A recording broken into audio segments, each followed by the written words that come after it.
আমি কিন্তু এখন আছি 12তলা বিল্ডিং এর উপরে, ছাদে চলে এসেছি আজকে নিম্নচাপটা দেখার জন্য। আজকে কিন্তু সারাদিন এই নিম্নচাপের মধ্য দিয়ে কিন্তু সারাটা দিন পার করছে মানুষ। দেখুন কি হারে ঝোড়ো হাওয়া বয়ে চলেছে, পেছন দিকের গাছগাছালি দেখলে কিন্তু আপনারা বুঝতে পারবেন যে বাতাসের গতিবেগটা কত। আর হালকা বৃষ্টি কিন্তু সাথে আছে, সারাটা দিন কিন্তু এরকম হচ্ছে সকাল থেকেই।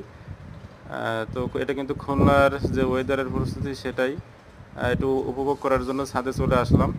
দেখুন পেছনের গাছপালাগুলো কিভাবে নড়াচড়া করছে, দেখলেই বুঝতে পারবেন যে হাওয়ার গতিবেগটা বা বাতাসের যে শব্দ, সেই শব্দগুলো শুনলে কিন্তু বুঝতে পারবেন যে আসলে বাতাসের গতিবেগ কতটুকু।